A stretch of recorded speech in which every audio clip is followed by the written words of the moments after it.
Olá pessoal, esse é o podcast das áreas contaminadas. Eu sou Marcos Tanaka Riz, sejam bem-vindos. A trilha sonora é dos escalafobéticos Mauro Tanaka e Guilherme Durão, @Azalato Sampa e @Guilherme.Durão. Sigam a gente no nosso canal Áreas Contaminadas do Telegram e no canal do YouTube ECD Training.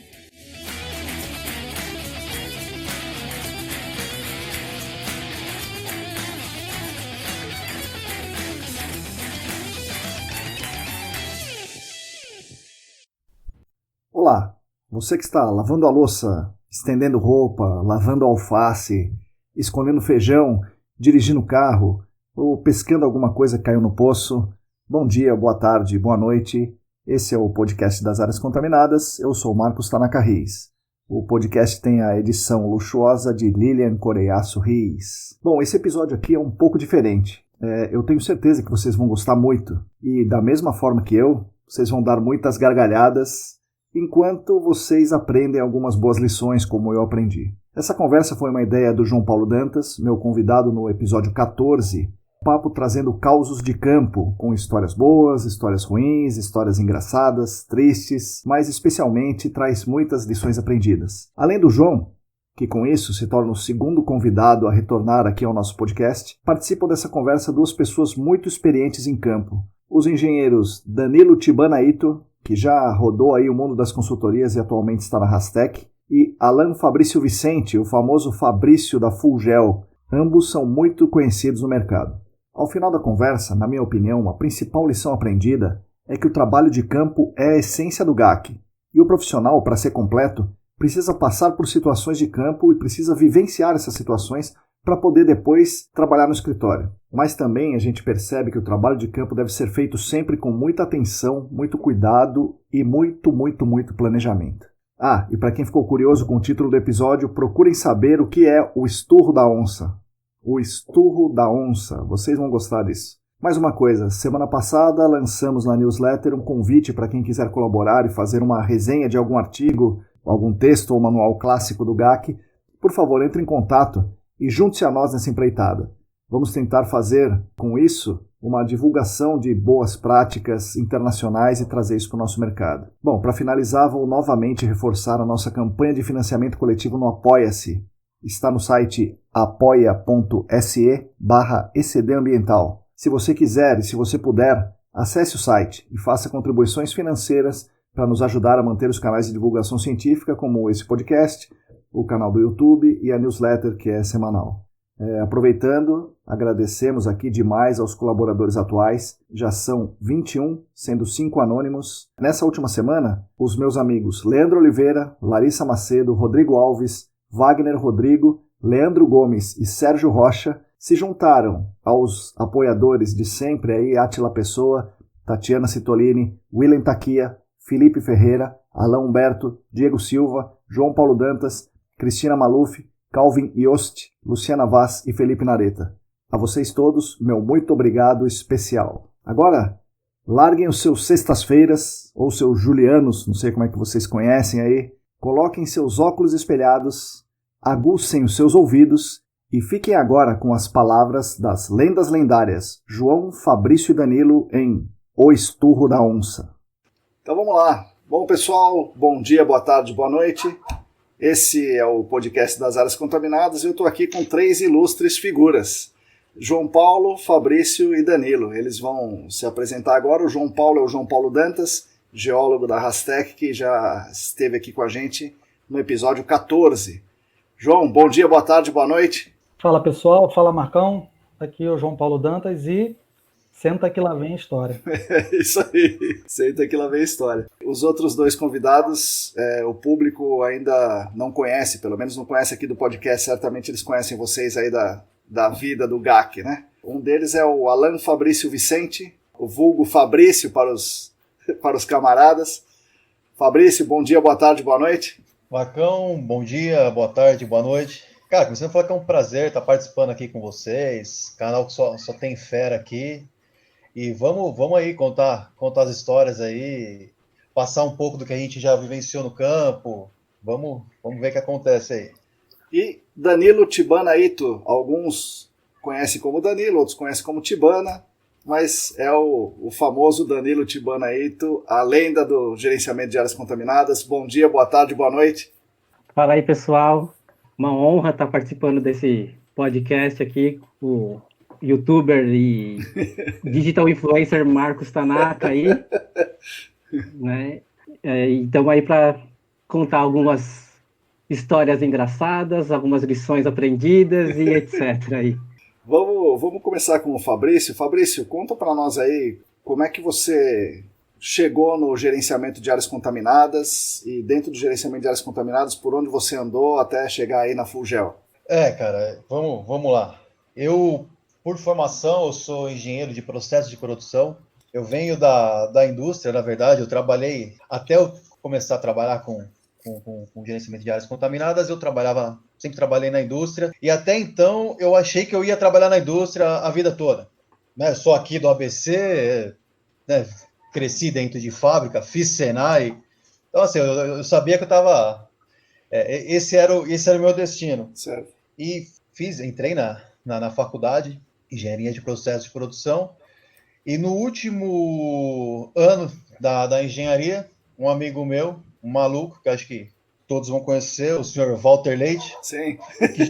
que já era meu amigo de longa data nessa época, me fez um convite para fazer um estágio na Fulgel. Na época, estava em transição ainda, Gel Íntegra, Fulgel. Ele me fez esse convite para fazer um estágio.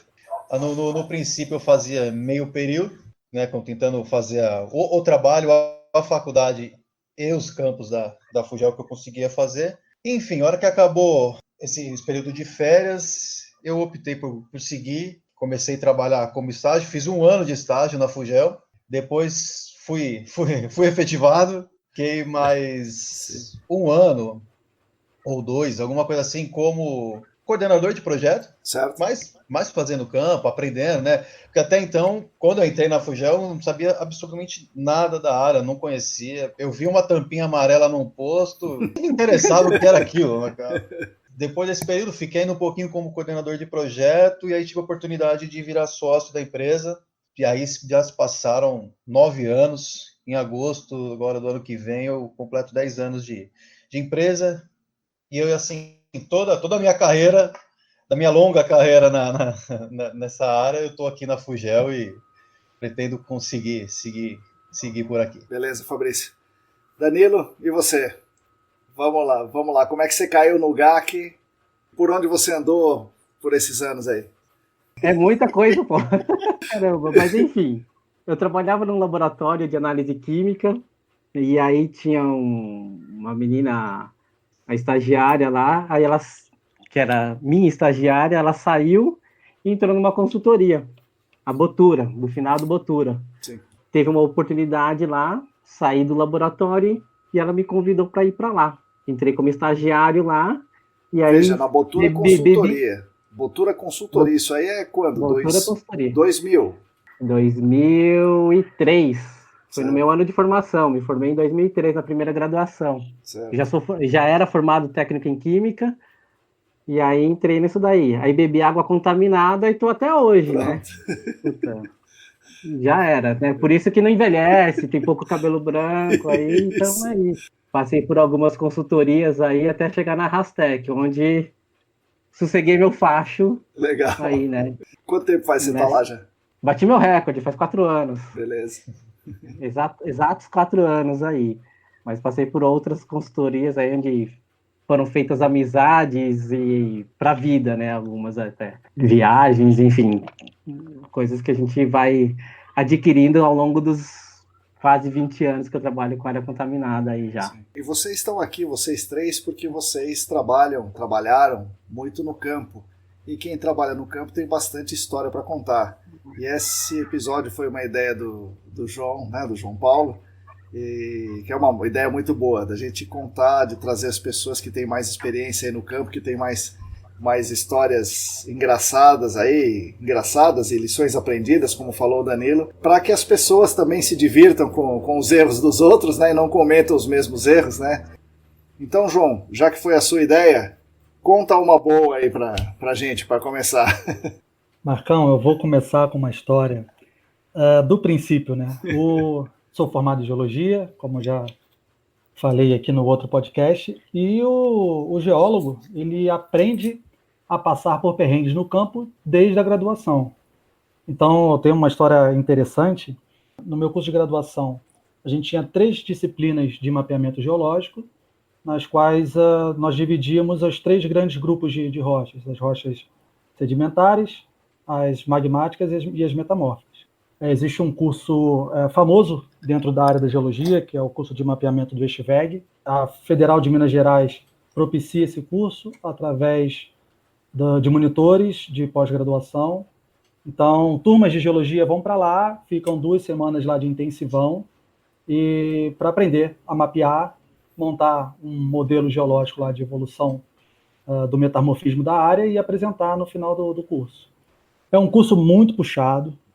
Você acorda 5 da manhã, toma um banho, vai para o campo, 7 da manhã você já está no campo, faz o mapeamento, volta 5h30, 6 horas da noite, volta para o escritório, toma um banho, janta e vai até altas horas fazendo estudo, escrevendo uma mini monografia e montando o que a gente pode trazer para áreas contaminadas como um modelo conceitual. A turma toda era dividida em subgrupos. Nós tínhamos um grupo de 5 integrantes. Foram 5 amigos meus no meu grupo, aquela galera de desde o primeiro dia. A gente tinha aquela empatia um pelo outro, a amizade já estava bem consolidada naquela época. E por 3 dias nós visitamos o campo com o monitor. Certo. Então, todo o nosso caminhamento lá pela área era com o monitor e a gente estava bem ali por estar com o monitor. Esse campo ele era tão roots, tão raiz, que nós não tínhamos acesso ao GPS de propósito. O único meio da gente se posicionar, ou da gente tentar se localizar, era uma foto aérea muito antiga. Então, no 4º dia, a gente já estava achando que dominamos o pedaço, né? A gente tinha uma área muito grande para mapear. Se for para dar uma dimensão agora, eu falaria de 15 km por 15 km. Nossa. E entramos animadíssimos no 4º dia. Tipo, nós dominamos a área, agora é conosco, vamos para tal área que ali a gente não foi e beleza. Começamos naquela animação, a gente andando e mapeando, achávamos um afloramento.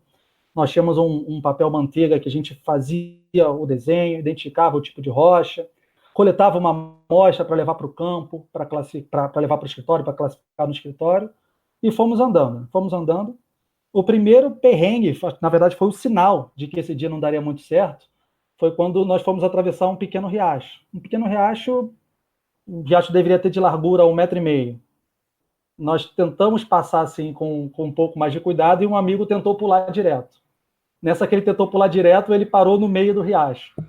Então, com 15 minutos de campo, ele já tinha lama até a metade da canela, dos 2 pés. Foi aquela risada, a gente continuou na pegada, ele ficou reclamando o dia inteiro da lama. E nós tínhamos uma estrada delineada no nosso mapa, e nós achávamos que estávamos naquela estrada. Só que, na verdade, aquela era uma estrada antiga que não existia mais. Então, quando a gente saiu da margem da estrada, pensando que íamos chegar num lugar, a gente chegou num local de mata fechada. Aí você imagina, né? 5 homens num local de mata fechada, com martelo de geólogo, facão, todo equipado, bota, perneira, chapéu, e começamos a entrar na mata fechada. Abrindo espaço.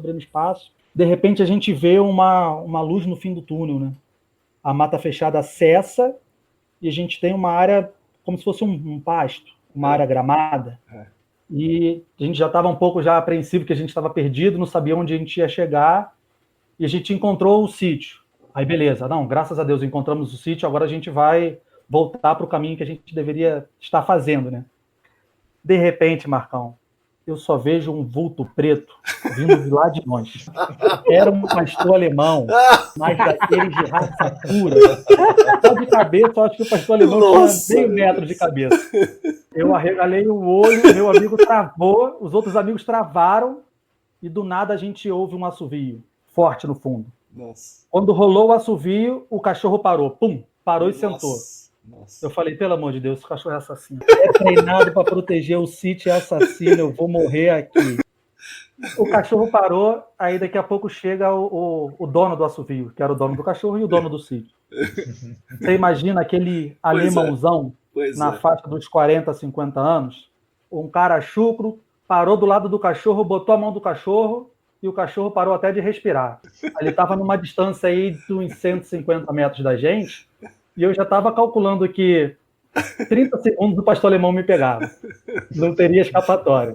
A sorte que eu estava com o EPI, eu meio que, não, eu jogo a perna aqui com o perneiro, ele morde ali, talvez dê para se safar. Mas o caso foi que na hora eu consegui pensar, se formos os 5 para cima do cara, o cachorro não vai gostar e vai pegar a gente, e o cara também não vai ficar muito confortável. Você imagina a galera cheia de marreta, martelo, saindo do nada, todo sujo do meio do matagal. Eu falei com um amigo meu para ele ir sozinho e conversar com o cara. Por que eu falei para um amigo meu?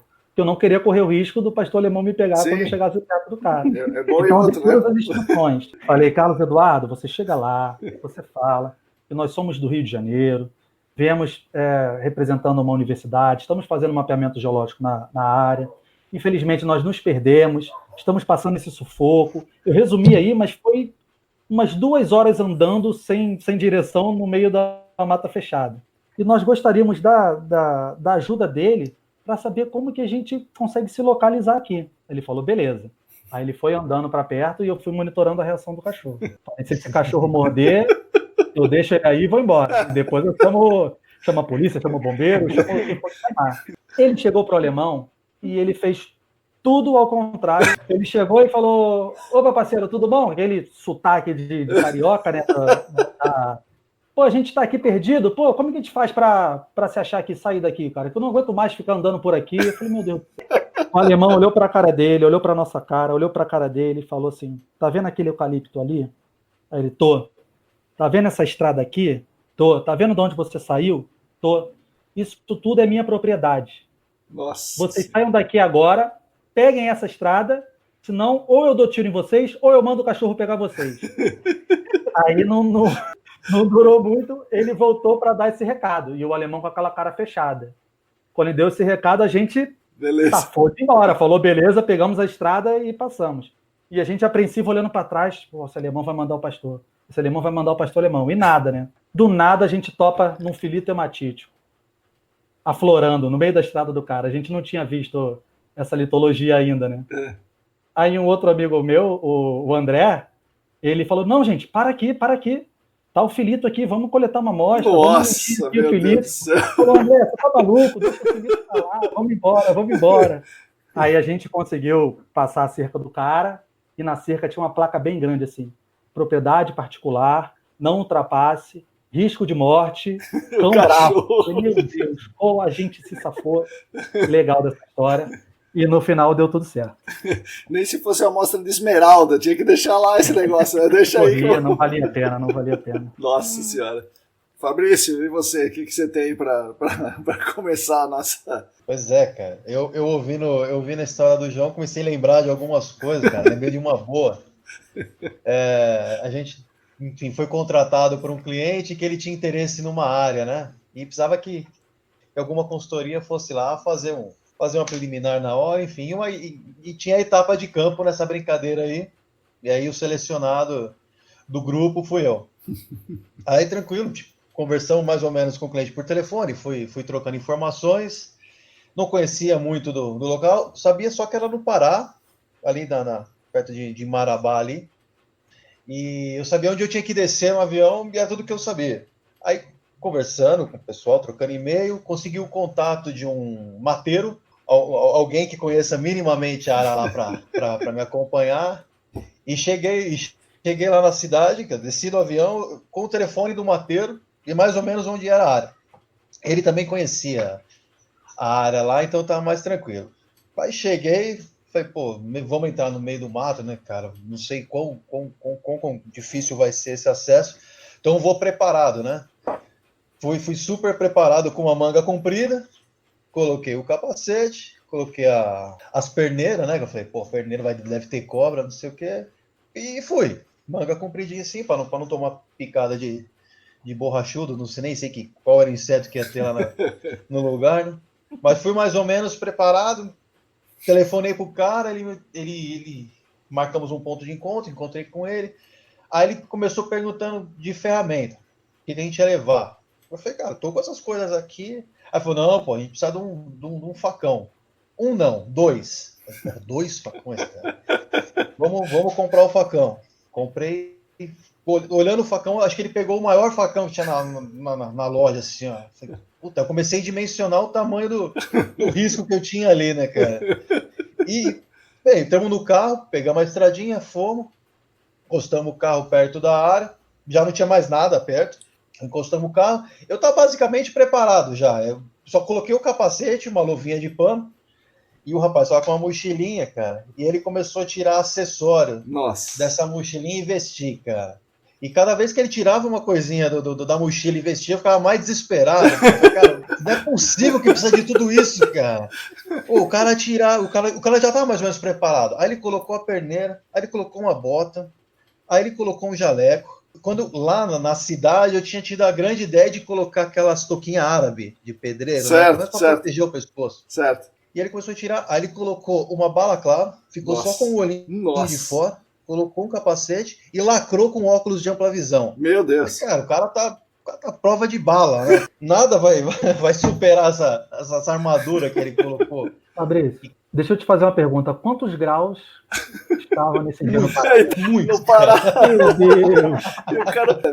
Quente e úmido, né, cara? Demais. Quente e úmido, cara. Se enfiamos no meio do mato, cara, o que eu tinha que fazer lá era basicamente tirar foto do que eu visse de diferente e anotar a coordenada, cara, com o GPS na mão, um bloquinho de notas, foto e assim, eu não tirava o olho dele, que a minha preocupação naquele momento é eu me perder dele, cara. Sim. Eu falei, pô, se eu me perder do cara, ele vai perder 5 minutos da vida dele me procurando. Ele não vai me achar, ele vai embora, cara.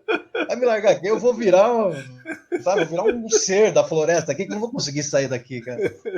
E aí, meu foco era o que eu ia fazer e o cara. Eu não desgrudei o olho 1 minuto do cara. E fomos se banhando na mata lá, eu fazendo o que tinha que fazer, né? Num determinado momento, achei um clarão na mata. Eu falei, pô, pelo menos alguém já passou aqui, se limpar essa área aqui, eu fiquei mais tranquilo, né? E aí fomos ver, tinha alguns cartuchos, cara, pô, de espingarda no chão, assim. Eu falei, pô, tomara que ninguém esteja caçando agora aqui, né, cara? Eu me confundi aqui com uma... E aí falou, não, aqui é normal, aqui o pessoal caça mesmo, não sei o quê. Nem quis perguntar o que eles caçavam, cara. Falei, vamos seguir, cara. Cara, vamos seguir e fomos, cara. E aquilo não tinha fim. E, meu, a minha impressão é que eu já tava chegando em São Paulo, de tanto que a gente andou, cara. E até então, cara, tava legal. Tava fazendo, aí você vai ficando confiante, né, cara? Você vai rolando, você tá pegando confiança, vai se sentindo já um mateiro. Um cara pois é. Cara. E aí, na volta já, cara, a gente já tava fazendo o traçado da volta, assim, pra ir embora. E aí eu escutei um barulhinho na mata, um pouquinho mais evidente assim, eu já fiquei assim. E a minha reação não foi nem olhar pro barulho, foi olhar pra cara dele, né? Esse era o meu termômetro, cara. Eu olhei pra cara dele, eu vi que ele parou também. Falei, aí ele olhou, não falou nada. Continuamos andando e o barulhinho começou a se repetir, ter uns intervalos menores. Sei lá, cara, de galho chacoalhando, né? E os intervalos foram diminuindo, cara. A gente andando. Se eu estivesse sozinho, eu já tinha saído correndo. Eu tava com ele, não podia. Cara, no final ele parou, ele falou: bicho, a gente precisa ver o que é isso. E aí ficamos um tempinho parado ali. E olhava, pô, eu só via mato, cara. Não via nada, não via nada. Via mato para todo lado. Cara, no final, já para você já estava vendo já a luz, né? já tava chegando a estrada que a gente veio e deu uma diminuída assim na intensidade da folhagem, não sei o quê. A gente conseguiu ver o que era, cara. Tinha uma família, cara, de uns macacos. Confesso que eu não sei qual é o tipo, né, cara? Qual a raça do macaco, mas assim, cara, eram uns macacos grandes, cara. Nossa Senhora. E eles seguiram a gente por um bom período, um bom percurso, assim, cara. E eles seguiram, a hora que a gente chegou na estrada, eles todos pararam ali, uns 4, 5 macaquinhos, ficaram olhando pra gente, eu fiquei olhando pra ele. Sai fora, como quem diz, né? Foi, cara. Não era um pastor alemão, nem uma onça, graças a Deus, né, cara? Eu tava pensando na onça, mas era só uma família de macaquinhos que consegui fazer o trabalho e vim embora com vida, cara. Nossa Senhora. E você, Danilo, desses matos aí, já tem alguma Alguma história também, não? Puta, tem. A gente foi fazer algum trabalho numa mina, eu não lembro qual era a extração da mina, e aí o cliente queria que coletássemos uma amostra de água numa nascente X dentro da área da mina. Aí chamaram o mateiro da mina, foi o mateiro, fui eu e 2 engenheiros que trabalhávamos comigo na consultoria. Aí a gente andando no meio do mato e tal. Os caras maiores que eu, né? Que qualquer pessoa é maior que eu, pernas gigantes, os caras, dispararam na frente. Aí ficou eu e a engenheira pra trás. Aí andando. Cara, de repente só vê a menina gritando, ai, e correndo. Eu falei, puta, o que aconteceu, né? Quando não, fui eu gritando, ai, e corri também. Porra que era, né? Aí começou a inchar a minha cabeça. Nossa. Eu tomei acho que umas 3 picadas de marimbondo, da abelha, sei lá. Velho. Aí, e os caras, sumiram na nossa frente. Não, né, a gente tava meio que indo no faro dos caras ali, né? O que a gente vai fazer, né? Voltar pelo mesmo caminho não dá, né? E assim, como eu sou alérgico, eu tenho ando com antialérgico na bolsa. Eu tomei um, dei outro para ela. Se ela era alérgica ao comprimido também, eu não. Tomara que não. No meio do mato lá e conseguimos chegar num ponto em comum por onde os caras iam passar de novo, mas e isso não foi a primeira vez que eu tomei picada tentando coletar amostra de água, né? Por isso já tinha o comprimido, então isso aí é de cara que é sabido, né? Que já tá com comprimido. Justamente. Mas e teve uma outra também, do mesmo jeito, foi coletar amostra de água na pinóia de um córrego, na terra de Tunique-Tinoco, em São Manuel. A gente entrando no meio do mato também, só que nós não estávamos preparados igual o João, com facão e qualquer coisa. Era uma maleta do turbidímetro que a gente estava usando para tentar abrir no mato. Era eu, um estagiário e um auxiliar. O auxiliar bateu numa moita, ele corre que é a abelha. Não teve jeito, os 3 saíram correndo, né? E enfim, a hora que eu tirei a camisa na hora e a abelha tentando ainda ferroar a gente ali. Mas foram 2 situações assim de abelhas e deixou a lição, né? A lição aprendida, né? Vai preparado. Marcão, o Fabrício puxou uma história do Pará, levantou essa bola. Eu vou trazer minha primeira história do Pará. O Pará é uma terra maravilhosa. Eu passei 4 meses no Pará, tive uma estadia um pouco mais prolongada e trouxe algumas histórias de lá, né? Ô, Fabrício, o mateiro era o João Paulo, pô. Ele que já será, tinha... Cara? Acho que é assim. Fazendo um freelancer lá nessa época, será que era o mesmo ano? Foi 2013, Fabrício, quando você foi lá? Cara, não foi muito longe disso não, cara. Então talvez. Essa época aí. Eu estava numa cidade chamada Itaituba, é a cidade do ouro. Depois de entrar aqui para áreas contaminadas e pesquisar um pouco sobre a atividade, eu liguei um alerta na minha cabeça, que eu acho que é uma coisa que o órgão ambiental de lá e quem se preocupa com o meio ambiente lá não deve levar tanto em consideração para água subterrânea e solo, que é a contaminação pelo azogue, que é o mercúrio, que eles usam amplamente lá pro refino não, né? Para prospecção de ouro. É um ponto interessante, é um ponto que poderia levantar dentro do nosso mundo de áreas contaminadas, uma avaliação de lá, água subterrânea e solo. Certo. Mas essa história não tem nada a ver com isso, é da época da geotecnia. Estava eu lá no Pará, curtindo aquele calor maravilhoso, e como o Fabrício bem falou, não tem escolha. Ou você bota uma camisa de manga comprida e se previne dos insetos e passa um calor fenomenal, ou você bota uma camisa de manga curta e vira o alvo preferido dos insetos.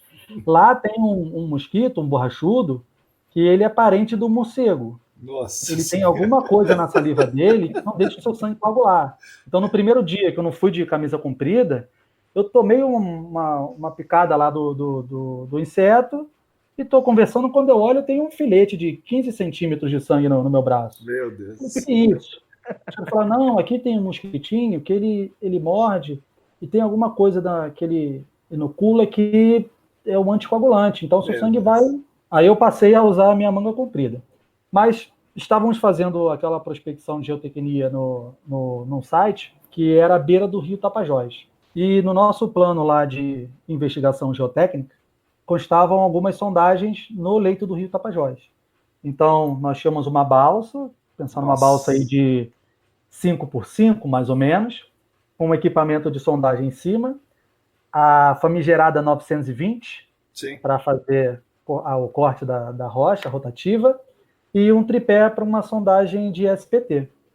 E o pessoal da sondagem, que era uma companhia parceira, eles ficavam hospedados em um barco de madeira, bem característico lá do Pará, que ficava ancorado no rio Tapajós.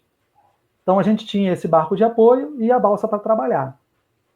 Eu era fiscal, e as coisas para o fiscal geralmente não são tão fáceis. Graças a Deus eu sempre tive uma excelente abertura com as equipes nas quais eu trabalhei, mas para fazer a travessia da terra firme até a balsa, a gente tinha uma canoa com uma pequena particularidade. Tinha um furo na canoa. Essa é a canoa furada, meu. Literalmente a canoa furada. E o sistema que a gente tinha para conter essa água que entrava era um sistema super sofisticado e é uma garrafa PET de Coca-Cola cortada pela metade. Pior então, que o balde ainda. Você remava e com o outro você tirava a água pela PET cortada. E não cabia dois. Era um só, um por vez. Nossa. Tinha uma cordinha que a gente puxava a cordinha para o leite e a cordinha para a balsa. Beleza. Todos atravessados, todos fazendo sondagem, aquele papo sempre muito bacana, a galera trabalhando de bom humor, o dia rolando.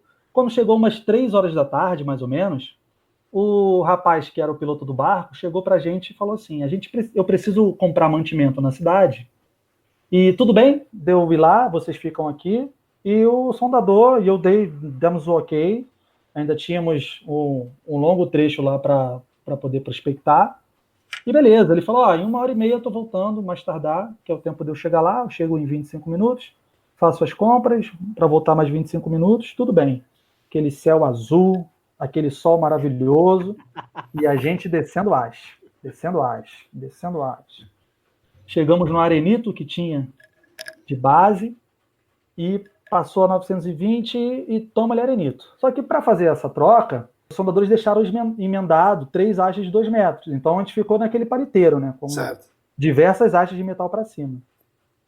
Pessoal, do nada, bate uma ventania. Nossa. Aqui no Rio a gente chama de sudoeste, né? Quando bate o sudoeste que fecha o tempo. Fechou o tempo. E antes de chover, começou a cair raio. O raio e as hastes em cima. Eu cruzei o braço, fiz aquela análise. O rio tinha 40 metros de margem para um lado, mais 60 metros de margem para o outro. Meu Deus. Nós éramos o único ponto no meio do rio, constituído por metal, com umas 4, 5 hastes para cima ainda do tripé, que já tem uns 3 metros. Marcão, todo aquele papo de homem, aquele papo do dia inteiro, se transformou numa conversa com Deus, mas num estalar de dedos. Começou a cair raio, o pessoal botou a manta e começamos a falar de Deus, começamos a clamar a Deus nesse momento, e telefone comendo, ligando pro cara, e o cara não atendia. Claro, nessa chuva, você acha que eu vou sair daqui? O cara falava, né? Esse que se lasca. E ele sabia que a gente estava lá e que a gente não conseguia atravessar todo mundo com a canoa furada, né? Conclusão, a gente se abrigou, a chuva caiu, a chuva passou, e nada de raio em cima da gente. O legal de estar gravando essa história é porque sempre deu certo no final, né? Ainda bem, pois é. Certo, até por isso a gente está aqui, né? Então você não ia conseguir gravar. Nossa Senhora, meu Deus do céu. Tive o prazer de trabalhar no Amapá, em 2 cidades, né? Em Santana e na Serra do Navio, Jaci, Paraná, e Porto Velho, no estado de Rondônia. Na Serra do Navio, que é um dos maiores passivos ambientais aí do Brasil, aí, né? Que a mineradora chegou lá, extraiu todo o minério e foi embora e largou todo, plantaram meia dúzia de árvore lá para Contaminado com o quê, Danilo? Manganês. Só que o manganês lá era rico em arsênio. Aí ia da Serra do Navio até o Porto de Santana, e de Santana carregava né, mas o passivo mesmo não é a questão da contaminação, né? É a questão da mina ter ficado a céu aberto e, né, fizeram só uma compensação ali mínima, uma espécie exótica chamada acácia australiana, que ela tem um crescimento super rápido, e aí logo ela morre depois com a sombra das nativas, né? Nesse projeto eu tive um prazer, assim, de conhecer um cara incrível, com uma história também incrível, a história dele, né? Só um parênteses aí da história, né? Que ele saiu do Rio de Janeiro e foi até o Oiapoque de caiaque. Nossa Senhora. E depois ele foi até o Chuí, de caiaque também. Meu Deus. Né? A Serra do Navio de Macapá são 200 quilômetros, sem de estrada de terra, sem de estrada de asfalto, mas você demora 4 horas de viagem, né? Nossa. E aí a gente contratou uma equipe de sondagem de Macapá e fizemos o trabalho lá, mas é aquele campo que dá tudo errado. A máquina, claro que a máquina não é apropriada, né? Saiu do eixo Rio-São Paulo, ou mais ainda, saiu de São Paulo, puta, equipe de sondagem para fazer trabalho de GAC, você não encontra, né? E aí era uma hélice helicoidal de 1 metro, tinha que coletar, né, naquela época, amostras de metro em metro para fazer leitura de VOC no saquinho. Vixe, meu Deus do céu. Era dito como certo na época, né? Pô, é a luz do conhecimento que nós temos hoje, né? Aí um dia, marquei com a equipe de sondagem, ó, vocês passam lá na pousada e me pegam, né? Eram 2 caminhões, um com a máquina, um de apoio e uma L200 das antigas. A L200 já não tinha bateria, era a bateria do caminhão de apoio que estava ligada na L200, o caminhão de apoio parado dentro da unidade e a máquina também. Aí tô lá esperando os caras, né? Vocês passam lá, me pegam e beleza. E nada desses caras chegaram. Eu tinha combinado lá 7h30, tomei café e espero os caras, espero. Os caras foram aparecer 1h da tarde. Nossa. Falei, meu, o que aconteceu? Não, então, é que a gente tava na delegacia. Eu falei, como assim na delegacia? O que aconteceu? Não, é que a gente tava tomando uma cerveja ontem à noite e aí veio um cara para dar uma facada em mim. Aí eu consegui sair, né? Consegui escapar e foi aquela correria, corre, né? E aí o apelido do cara era Pezão. Aí o Pezão pegou um pedaço de pau para ir para se defender. Chegou a polícia. O agressor ficou como vítima, a vítima ficou como agressor, foram para a delegacia. Por isso os caras chegaram cedo, para janta, né? A 1h da tarde para me pegar.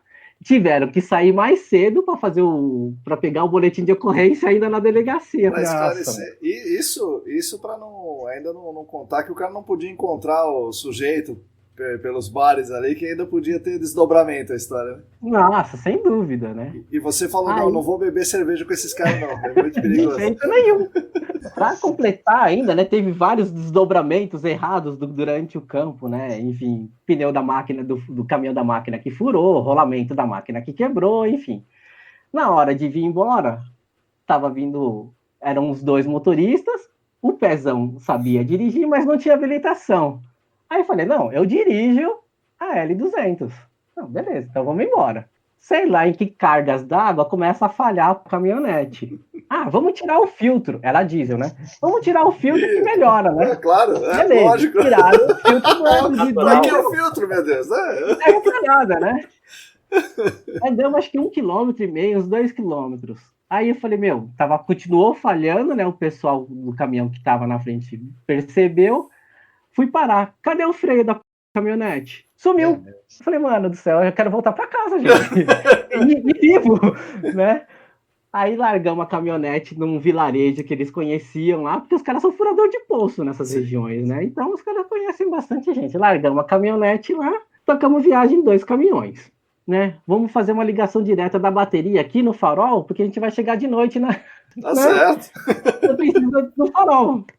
Beleza, ligaram o farol direto na bateria lá e fomos embora. Chegamos na cidade. Só os dois caminhões. E aí você e o Pezão tiveram que se amontoar nos dois caminhões. Eram um motorista, mais os dois auxiliares da sondagem, o outro motorista e eu no outro caminhão.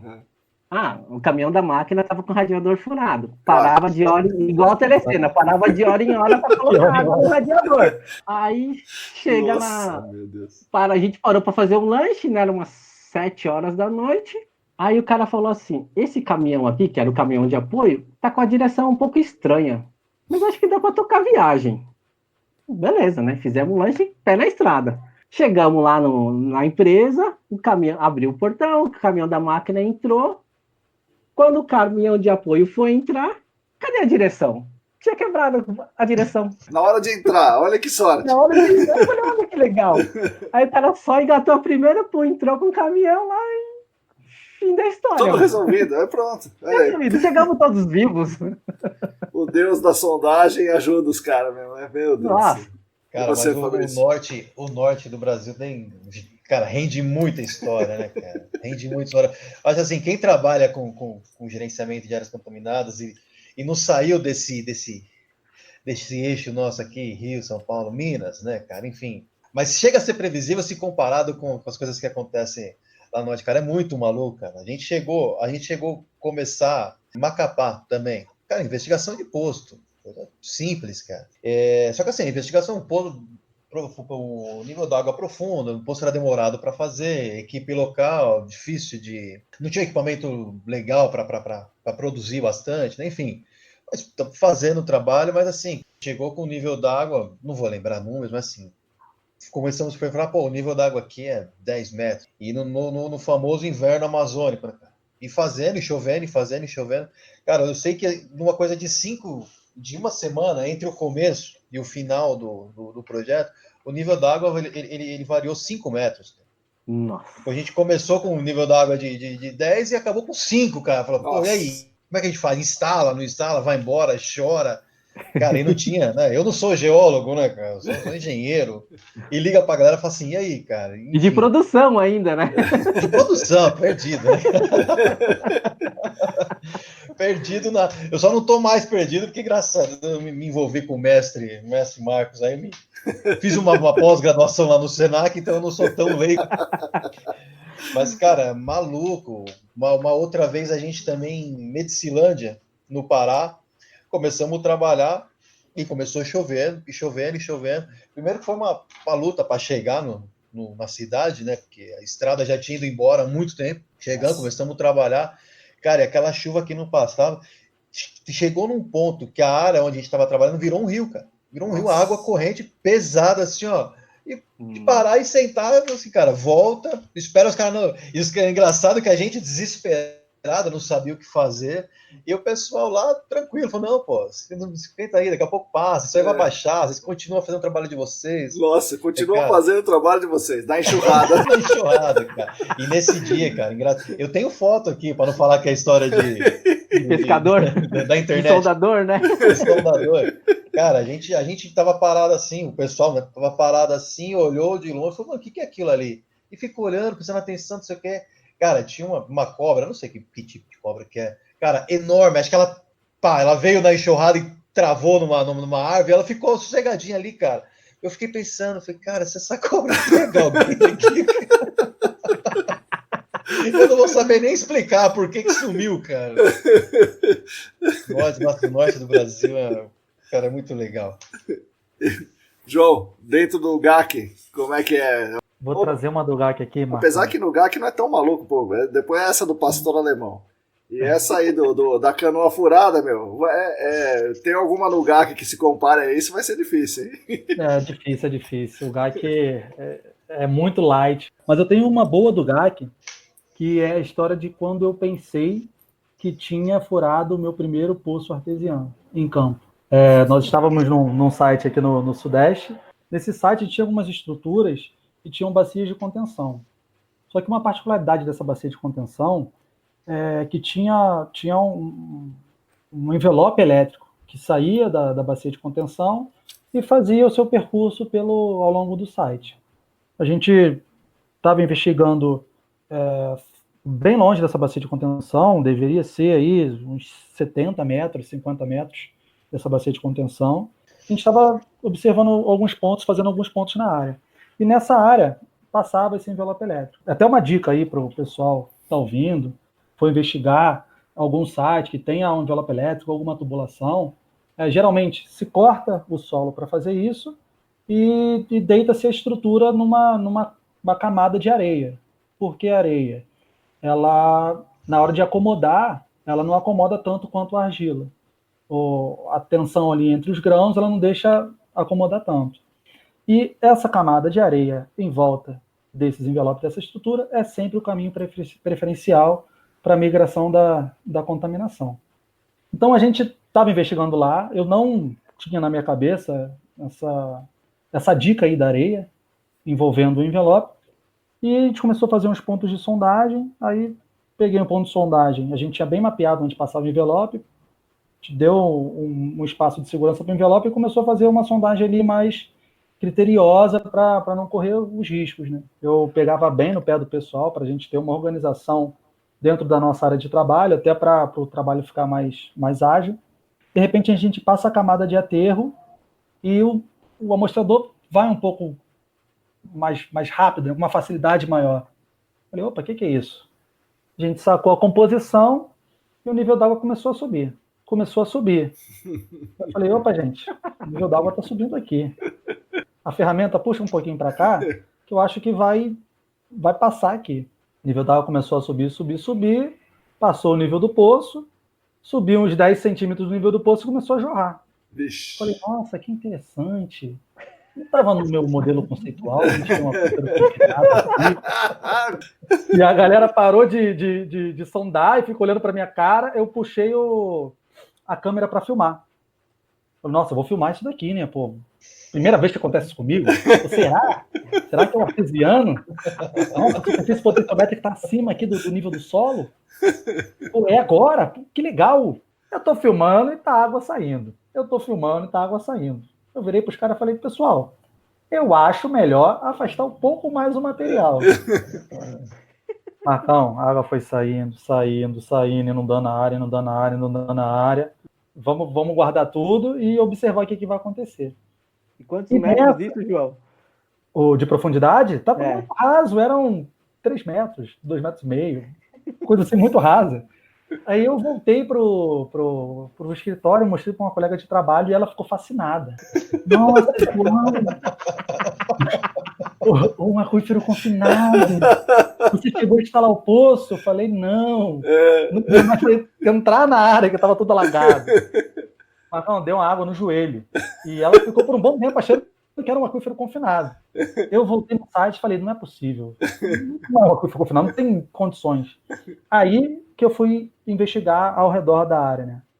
Eu achei a bacia de contenção estava num nível hidrostático muito mais alto, e quando eu furei a camada de areia, ela entrou em equilíbrio. Então ela equilibrou com o nível que estava a bacia de contenção. Até que depois de um tempo foi drenado e foi embora. E eu fiquei triste porque não era um artesianismo. Era só o que estava na bacia de contenção. Água de chuva. Geralmente, quando você acha que você pegou um poço artesiano, você pegou, na verdade, foi um cano da tabeta, né? Geralmente é isso que acontece, cara. E quantos canos já pegaram na vida? Muitos, né? Cara, ainda enquanto você tá pegando cano, né, cara, a água não te mata. O problema é quando você pega cabo de água tensão, você não tinha informação. Fibra ótica, né, cara, da companhia, a companhia telefônica local, cara, pô, que você só percebe que você pegou quando o cara encosta com o carro lá no outro dia para fazer manutenção. Você falou, pô, você já tá no próximo pouso, né? Falou, pô, acho que tinha alguma coisa ali. Mas aí já foi, né? Mas, cara, infelizmente ainda é muito comum, porque a gente não tem como mapear como é que tá, então, as coisas são muito imprecisas. Sim. Mas é mais comum do que deveria ser, talvez. Infelizmente pegaram os cabos de alta tensão aí, uns caras aí, umas empresas de sondagem, e os caras vieram a falecer. Caramba! Né? Isso, estamos em 2020, isso acho que foi em 2002, teve um caso, e acho que uns 6, 7 anos atrás também teve outro caso dessa coisa, assim, de A última tradada para instalar o poço, sobe a haste, fecha o arco na alta tensão. Em cima. Em cima. Os dois em cima. Aí os dois vieram a óbito aí. Os casos tristes aí de sondagem mesmo, né? Mas também peguei uns casos de artesianismo. E esses eram artesianismo mesmo, hein, Sim, João? esse é porque o poço de verdade, tá lá, né? de verdade. Oficial.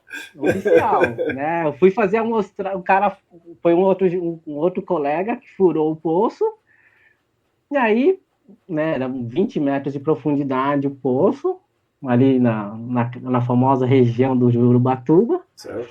Eu fui fazer a amostragem e o cara falou assim, você vai fazer a amostragem ali em tal lugar? Eu falei, então, o cara tira a tampinha do poço ali, a água começa a subir, o cara da fábrica, Certo. isso, e começa a encher o pátio de água. Vixe, falei, sério? Eu Maria. falei, Falei, puta, que engraçado, legal isso, né? Aí fui ver, né? Tirei o cap e realmente a água, começou a subir e ela falei, puta, lascou. Como é que eu vou medir o nível da água nesse troço? Não tem como. Aí, É treina cagou, por né? fora, né? Só É. medindo o quanto que tá subindo. Aí coloquei um tubinho, Em cima. comprei um tubo de 1 metro, coloquei. Não deu. Falei, porra, 1 metro. Pô, não deu? Mano. Falei, cara. Meu Deus do céu. Aí peguei um tubo de 1,5 metro. Cara, a água subiu 1,20 m a nível para cima do solo. E teve um outro caso que foi em outro lugar que eu peguei 1,80 m. Mas enfim, é engraçado esse fenômeno do artesianismo. Empurrar o cap de pressão do poço, né, cara? Vai lá, ele tira o cap de pressão, cara. Pela cap de pressão tá caidinho do lado assim, ó. E o nível da água paradinho no poço, cara. Muito louco. Senhora. História de pescaria, vocês têm? Um cliente também, e aí não foi bem uma pescaria, né? Mas foi um jeitinho ali que eu tive que dar para puxar a pinóia da bomba, né? Fui fazer a amostragem, um poço com 27 metros, desci a bomba e tal, fiz a amostragem, ó. Linda amostragem, na época não precisava de acreditação e etc. Então, foi sucesso a amostragem. Na hora de eu sacar a bomba, de tirar a bomba, eu imagino que tinha umas lasquinhas, tinha umas lasquinhas de madeira em volta da tampa de proteção ali do... Eu imagino que sem querer, ou qualquer evento que seja, caiu uma lasquinha dentro do poço. A bomba já é num diâmetro muito próxima do diâmetro do poço, e na hora que eu fui sacar a bomba, travou. Falei, pronto, lascou, né? 20 e tantos metros de profundidade, o que eu vou fazer? Puxei a mangueira, as mangueiras vieram na minha mão, e só ficou, graças a Deus, eu usava uma cordinha de 3 milímetros de nylon. Pô, nem precisa uma linha de pedreiro. Ela ficou, nem a linha de pedreiro, eu usava a linha, né? E aí a cordinha ficou, graças a Deus. Fui pro escritório, peguei a mangueira que a gente normalmente usa para desenvolver poço, aquela mangueira preta de 3/4 de polegada. Falei, se ela não subiu, vou empurrar para ver se ela destrava e sobe a bomba, né? Sim. Graças a Deus deu certo. Aí empurrei a bomba, destravou, subiu a bomba, né? Eu puxei esse assunto da pescaria porque eu ouvi o podcast do Charles e eu fiquei com uma imensa inveja daquela pescaria maravilhosa que ele fez. Só que, ao contrário do Charles e do Tibana, a minha pescaria foi de um item que não tinha tanto valor, um cap de pressão. Nossa. Estava instalando um poço num cliente do Rio de Janeiro, e aquele poço estava com muito cuidado, né, na instalação do poço, querendo fazer como rege o mandamento, né? Então eu fiz o pré-desenvolvimento. Temos que fazer pré-desenvolvimento. Não é tacar pré-filtro, calda de bentonita, cimento em cima e depois desenvolver. Se você fizer isso, a sua camada de pré-filtro ela vai adensar e você vai estragar a construção do seu poço. Então a gente pôs aquela camada de pré-filtro subindo um pouco da seção filtrante e eu pré-desenvolvi. Fiz o pré-desenvolvimento, a camada de pré-filtro ela se acomodou, ficou no nível da seção filtrante, falei, pô, ótimo, beleza. Aí eu peguei o cap de pressão, o furo aberto ainda, botei em cima ali do furo, do tubo do poço, mas não fechei, deixei ali só para evitar que alguma coisa caísse dentro do poço e fui fazer outras coisas. Eu me volto com o interface na mão, tiro um pouco do interface e na hora que eu vou para perto do poço para tirar o cap, a ponta do interface bate no cap e o cap vai metros abaixo e para em cima da camada de pré-filtro. Era um poço de uns 9 metros de profundidade, talvez um pouco mais, e o pré-filtro lá, acamado lá embaixo. Eu olhei e eu pensei, ferrou. Como que eu vou tirar esse cap daqui? Olhei para um lado, olhei para o outro, pensei em soluções, mas não tinha ferramentas. Pensei em pegar a linha de pedreiro, fazer algum laço para tentar jogar lá, mas o próprio furo do poço ele era um pouco irregular, então a linha não tinha peso para poder ir lá até o fundo, eu não conseguia ver direito, até o certo momento que eu dei uma andadinha assim, pela área e eu identifiquei uma área de resíduos. Certo. E eram resíduos de construção e tinham resíduos metálicos. Por um estalo, eu consegui achar 2 hastes de alumínio bem compridas. As hastes deveriam ter, não sei, 5 metros. E eu trouxe as 2 hastes e trabalhei ali dentro do poço como se fosse um hashi gigante. Um do lado, um do outro. Respirei fundo. Parecia prova de reality show, né? Big Brother, Fazenda. Eu tinha uma missão que eu não podia perder aquele poço. E não passava pela minha cabeça meter bentonita e sacrificar aquele material plástico, até por contaminação cruzada possível, depois aquilo se deteriorando. E eu vim de pouquinho em pouquinho e torcendo para não cair. Torcendo para não cair. Eu parava em estágios e respirava. Virava para trás e falava assim, ó, ninguém chega perto de mim, porque se cair é culpa de vocês. Nem me pergunta nada, fica quieto aí. Como que isso aqui parou aqui? Deixa eu tirar primeiro. Aí nesse meu hashi gigante lá de metal, depois de... Foi coisa rápida, assim.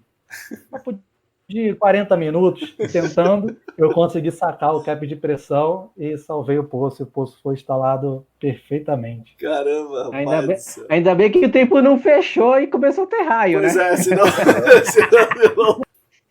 E assim, assalto.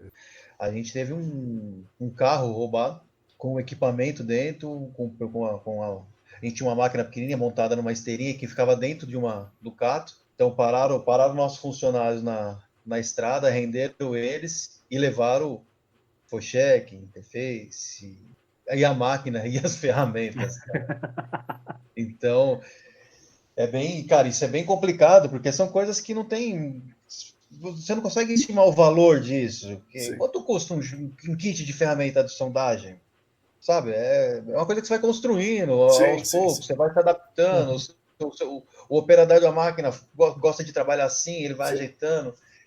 E, cara, isso tem um valor muito grande, perder isso. E não só o valor do bem, mas é muito impactante assim, a questão da produção, que você vai ter que correr atrás de tudo isso. Você vai ficar sem ferramenta para trabalhar durante um bom tempo. Cara, isso é uma coisa bastante tenso, é uma coisa que quem trabalha no campo não vacila. Pode levar carro, pode levar equipamento, mas não leva as amostras. As amostras não, pô. Até para barganhar com o ladrão, né? Olha só, a gente tem isso aqui para te dar, tem aquilo dali, mas esse pote de solo contaminado aqui, ó. O de água ainda tudo bem, né? Dá para coletar no poço, né? O duro é de solo, né? Que tem que fazer tudo de novo, meu Deus. Aí não volta mais. Aproveitando, Marcão, para falar de sondagem do solo, eu tenho uma história que é interessante também, que é com revestimento, para sacar revestimento. Certo. Eu não sei se o Fabrício ou o Danilo tem alguma história com revestimento, mas eu tenho uma que a coisa escalonou e se tornou um evento dentro do site. Né? É da época da geotecnia, a gente estava fazendo sondagem no litoral de São Paulo, era uma sondagem de SPT, e no litoral de São Paulo a gente tem umas camadas bem espessas de argila orgânica. Então, para garantir a estabilidade, que o poço não furasse, que o poço não fechasse, a gente tinha que revestir um bom trecho. Então a gente começou a sondar, o pessoal, sondadores fantásticos. A gente cumpria aí 32 metros num dia e batendo SPT de metro em metro, a galera trabalhando firme. E nesse poço, eu lembro que foi algo próximo de 12 metros de revestimento, que foi cravado. Aos poucos, tinha necessidade, botava mais 1 metro, batia com o peso, o revestimento e tocava a sondagem. Beleza. Deu metade da tarde aí, umas 4 horas da tarde, o furo completo, amostras coletadas, a gente fazia um ensaio de umidade nas amostras, tudo ótimo, começamos a desmontar, guardar o equipamento e agora vamos sacar o revestimento. Aí o sondador dá aquele leve, né, aquela mexida no revestimento para sentir como é que estava. Ele botou a chave de grifo lá e nada. Não mexeu. Não mexeu, olhou para trás, puxou a cabeça. E você quer ver essa galera triste de chorar. Tem que tirar o revestimento. Pegando o tal do saca-tubo. O saca-tubo, mas isso é desgraça. Você pode passar qualquer demanda para o sondador que os caras abraçam e vão. Você fala de saca-tubo, a moral da equipe baixa na hora. Sim, é isso mesmo. Aí ele tentou dar o leve, chamou mais um, tentou soltar, nada, coçar a cabeça, saca-tubo. 4 horas da tarde, o pessoal pensando que ia sacar aquilo rápido, ir para casa e tal. Botou saca-tubo. Tenta rosquear. Bate saca-tubo. 5 horas da tarde. Nada. Nenhum centímetro. Nossa. Ferrou. Não tem como. Mas a gente deixa isso aqui para amanhã? Não pode deixar para amanhã. O pátio que a gente estava ia ser utilizado e tem que tirar agora. Mais uns 20 minutinhos de saca-tubo, não tem como. Tinha uma máquina hidráulica e os caras pensaram em fazer uma adaptação ali para tentar puxar, botou a máquina, não deu muito certo. Pedimos apoio do dono do site. Num primeiro momento, eu achei. Os caras vieram com a empilhadeira. A empilhadeira tinha capacidade para 50 toneladas. Para levantar 50 toneladas. Falei. Aí trouxeram aquelas fitas marítimas de içar container. E as 2 pás da empilhadeira, acho que cada pá era mais grossa que meu braço. Era aquela pá certo. Potente, né? Aí botou lá uma saída de fita para cada pá. E o operador começou a puxar, dar pressão. E nada. E a gente olhando e nada. Aí o cara começou a contar de lá. 5 toneladas. 10 toneladas. 15. Eu falei, meu Deus do céu. Eu já estava imaginando já aquele cenário de desenho animado, do coió, do papalego, do negócio voando a 300 metros de altura. Aí eu comecei a me afastar, andar para trás. Eu falei, nossa, isso aqui vai foguete, cabo canaveral, vai voar, vai parar lá na cabeça. O cara deu 30 toneladas de pressão lá na máquina até o revestimento dar uma folga. Nossa. Só que ao contrário das minhas expectativas, o revestimento não foi catapultado. Ele soltou, ele deu um levezinho para fora. Beleza, deu levezinho, pô, graças a Deus, agora a gente vai para casa, só acabar aqui e tal, não sei o quê. O pessoal já estava prevendo o pior, dele agarrar de novo. Aí soltamos as fitas, eu juro por tudo que é mais sagrado. A pá da empilhadeira, que era mais grossa que meu braço, entortou. Ficou uma para cima, uma para baixo, como se fosse uma tesoura descompassada. Para nossa alegria, o revestimento saiu soltinho dali até o final, até os últimos 12 metros dele que estavam cravados. Mas foi o dia que descravar um revestimento necessitou de uma pilhadeira de 50 toneladas que entortou a pá. É complicado. De campo, se o saca-tubo não resolver, empilhadeira de 50 toneladas. Tem em todo lugar, né? Pega ali uma empilhadeira de 50 toneladas. Dentro da caixa de ferramentas. Cara, a gente tem uma história aqui de rolo também, cara. Aconteceu exatamente isso. A gente, em Goiânia, fazendo um trabalho lá no centro, na capital, né? Na cidade, e fazendo um trabalho. E, cara, eu não lembro, se eu não me engano, 20 metros. E aí eles resolveram sacar a rolo, sem instalar o posto e nada. E, cara, faltando 3 ou 4 metros, rolos de 1 metro, né? Faltando 3 ou 4 metros, o operador ele deu uma vacilada, escapou. Ela foi parar lá no fundo. Vixe. Cara do céu. Na calçada de um hotel.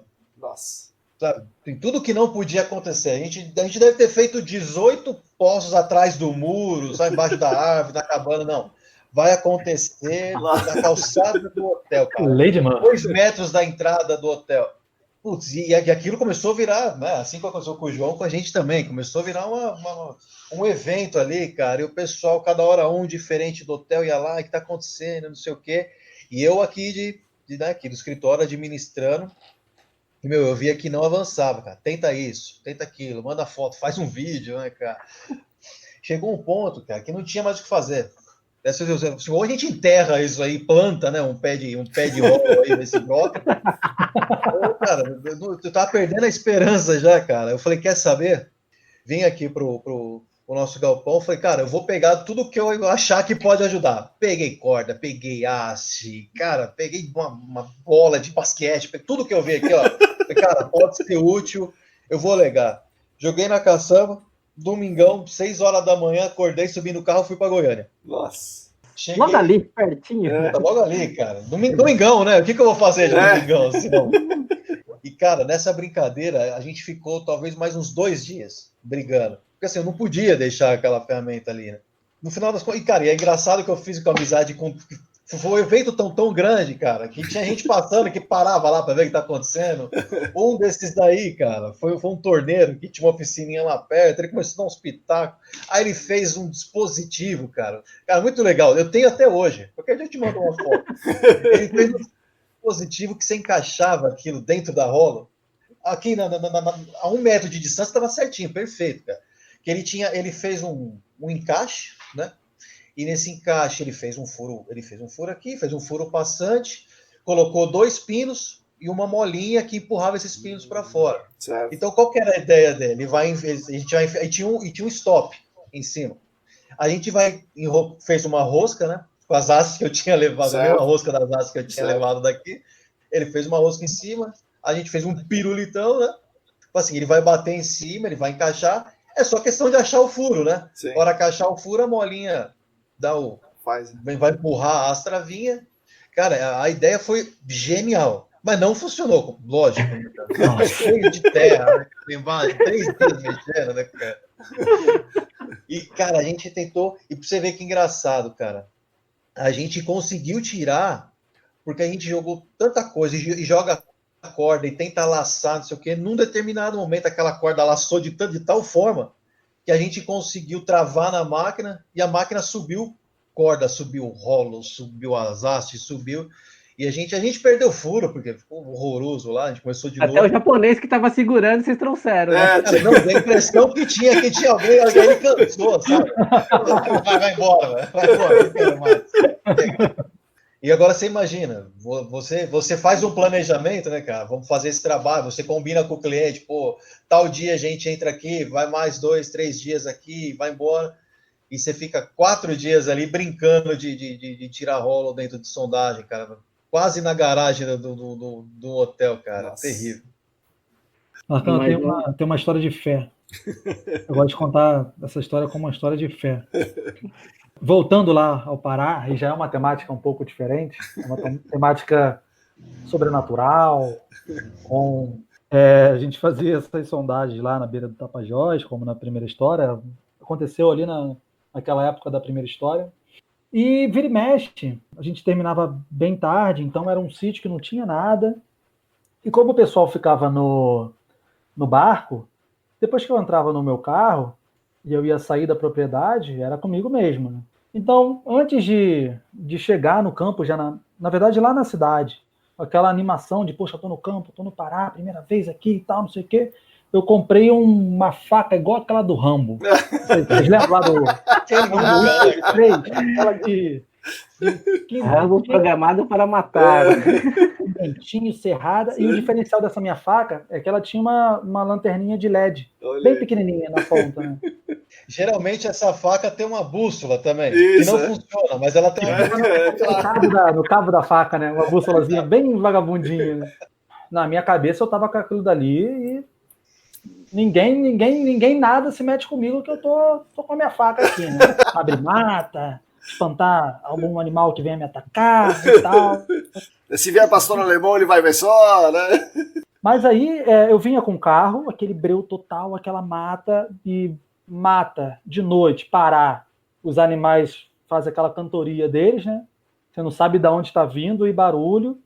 Teve dias que eu tinha que parar em frente à porteira, descer do carro, andar até a porteira, abrir a porteira, passar com o carro e fechar. Marcão, teve um dia que eu desci, liguei minha luz de LED, eu tinha só um pontinho de luz, assim, do nada, e de repente ouço aquele mato balançando e aquele barulho.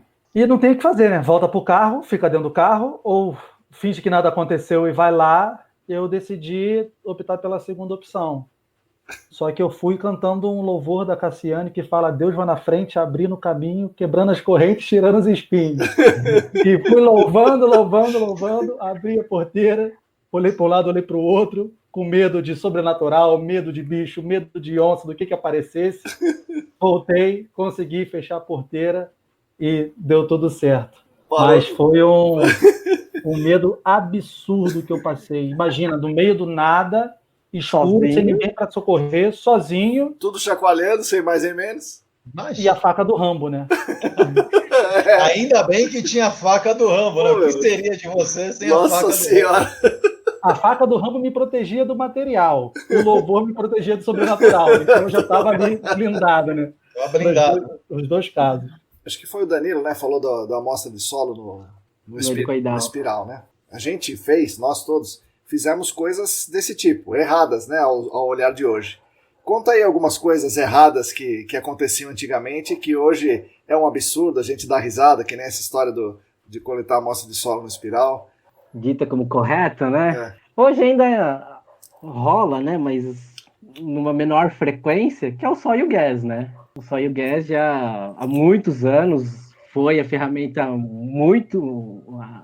o screening aí muito utilizado, principalmente em posto de gasolina, que auxiliava a galera a fazer aí, a determinar área fonte, o hotspot, etc. E que hoje já sabe-se que não tem tanta representatividade aí, né? Até foi uma matéria de aula uma vez que a gente estava conversando do Piston Sampler lá, né? Que eu já fazia, mas era uma ferramenta bem ruim, que era rosca invertida, que era ruim pra cacete, aquele troço, né? E graças a Deus os caras melhoraram essa ferramenta, mas acredito eu que por isso deixaram de usar o Piston Sampler na época, porque o pistão ia por dentro do liner, tinha uma varetinha com rosca esquerda. Maldita vareta nunca dava certo. Nunca dava certo. E tirar, né, enfim. E aí a molinha que segurava a haste dentro do piston sampler com a haste para você sacar. Quantas vezes a gente não perdia essa haste, tinha que descer toda a composição de haste do amostrador para sacar o amostrador, para corrigir isso daí. Com certeza isso fez com que o piston sampler caísse em desuso durante muitos anos e que hoje, graças a Deus, com a tecnologia e com as lições aprendidas aí, a gente... Mudaram o sistema. Existe o piston sampler, mas não é desse jeito maldito aí, é verdade. Graças a Deus. Isso daí é interessante. A Geoprobe lá atrás desenvolveu algo que era parecido com isso aí. A AMS já, na mesma época, tinha um outro sistema.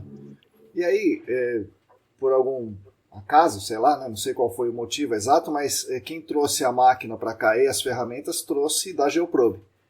E aí, alguém aqui no Brasil também falou, pô, legal esse negócio aí, vou copiar. E você sabe como é que é a cópia, né? Mas a gente não tem bem assim, vamos... né? Isso. E daí o cara copiou e deixou o negócio ainda pior, de um jeito que é inusável, né? Que nem você falou, aí não tinha condição de usar. E aí, se falava em piston sampler, o cara, não, Deus me livre, essa droga aí, né? Joga fora, pelo amor de Deus, né? Não é só furar, né? Furar e coletar as amostras de uma maneira representativa, né? Correto. Todo o cuidado e preservação que a máquina dá pra gente na coleta das amostras, para você fazer manualmente numa velocidade maior do que a máquina, não tem como. Difícil. A gente trabalhou coletando amostra só com dual tube recentemente, numa área que o Danilo conhece bem ali. Puxa, é muito rápido a coleta de amostra com dual tube, até onde a máquina consegue cravar o dual tube, é realmente rápido, assim. Coisa de menos de 1 hora tem os 12 metros de amostra ali na mão. E daí a gente demorava para fazer a avaliação desses 12 metros, né? Mas a sondagem em si era muito rápida e era certinha, não tinha erro, né? Agora, esse lance de competição é legal, me remeteu, cara, isso lá atrás, muito tempo. A gente fazendo sondagem aí nesse Brasilzão aí, e aí rolava, até pela questão de região, né, cara? Fazia sempre com sondagem manual, tripé, trado, batia com... Em cada lugar chama do jeito, né? O peso do batente. Aqui era o sexta-feira. Não me pergunte por que chamava sexta-feira. Em alguns lugares era o Juliano. Cara, achei uma relação. Julinho também. E aí era legal, cara, que às vezes acontecia, tipo, você ia por um projeto assim, tinha 30 postos para instalar. Se você colocar uma equipe manual, você podia passar o resto do ano lá fazendo, né? Então você já conversava com o dono da equipe lá, ele colocava 2, 3 equipes lá, você colocava uma aqui, outra ali, outra ali. Cara, e é maldade falar isso hoje, cara, mas o que eu fazia, né, cara? Pô, tava pilhando um com o outro. Chegava numa equipe, tá em quanto aí, cara? Porra, ainda, velho, 4 metros. Os caras já chegaram com 6 ali, ó, já estão instalando. O outro tá dando 2, saca? Aí chega uma pessoa saudável. Tá ruim aí? Por quê? O fulano ali já tá... Não, pô, aqui... Né? Aí você pega no... Brilho do soldador. Não, mentira que eu vou perder pro Zé ali. Cara, isso era comum, era muito legal. E você fazia o cara... Você aumentava 30% a produtividade do cara. Só pela raiva de não querer fazer menos que o outro. Cara, é muito legal. Tinha um cara da ECD, o cara da sondagem, auxiliar de sondagem ali. Todo mundo fez as coisas, hora do almoço. Daí os caras almoçam e vão para o local começar a se preparar. Mas tinha um cara que ele queria dormir, sabe? Hora do almoço, quero dormir. E o cara foi dormir. Só que ele foi dormir, eu não sei, né? Tipo na porta da indústria, sabe? Do lado de fora, mas na porta, né? Assim. O cara com o uniforme da ECD, né? Assim, um indigente, né? Isso, parecia um indigente, exatamente. Bom, e daí imagina, né? Os caras da fábrica ficam bravos. Pô, que tem um indigente dormindo aí. Daí o cara liga pro cara da segurança da fábrica. Aí o cara da segurança da fábrica liga pro... Quem contratou esses caras? Daí liga pro cara do meio ambiente da fábrica. Que liga pro não sei o que da fábrica, que liga pra consultoria, que liga pra mim, né? E toca o telefone.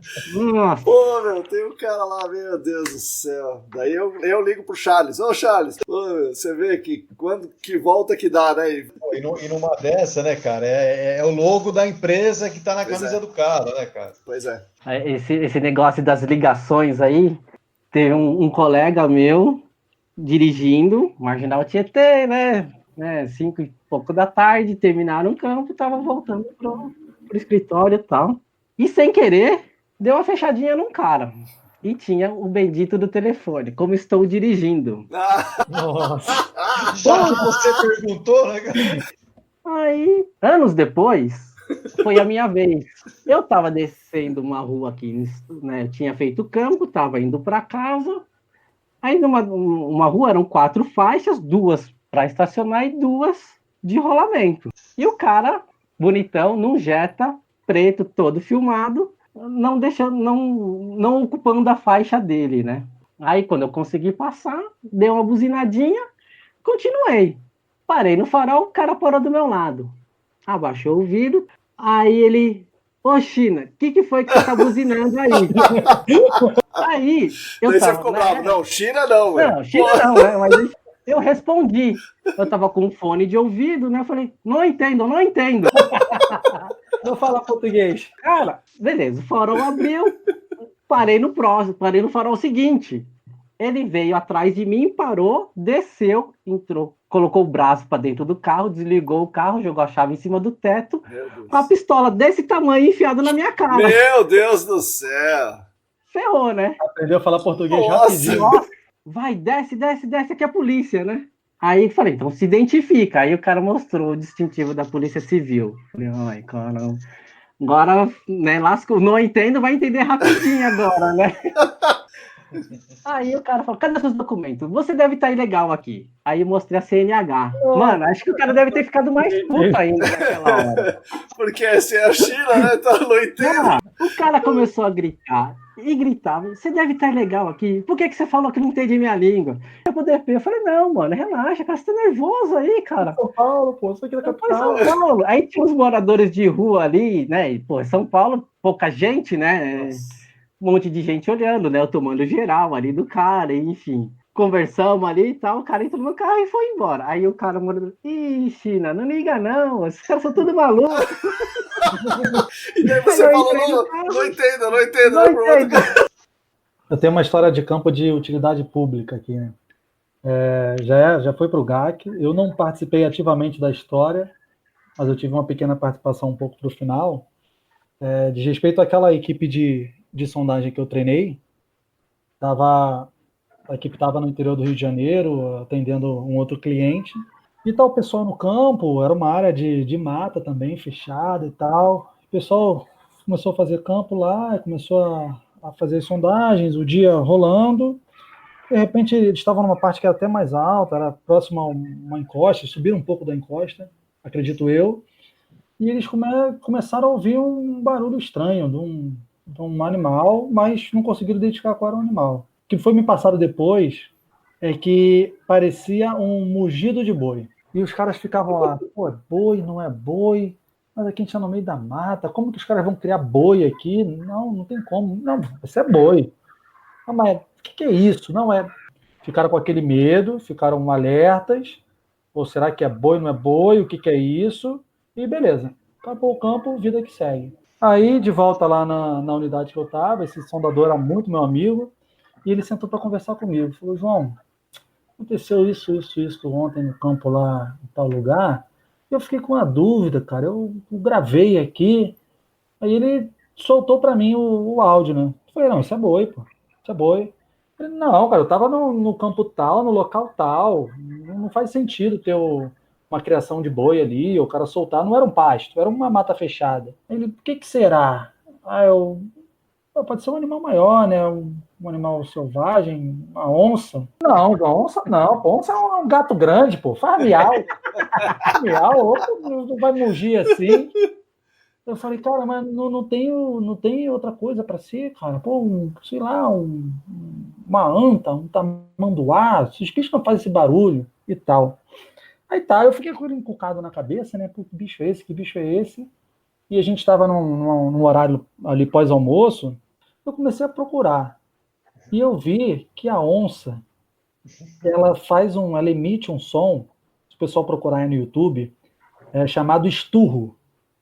Não é a vocalização dela convencional, mas em determinadas ocasiões a onça esturra.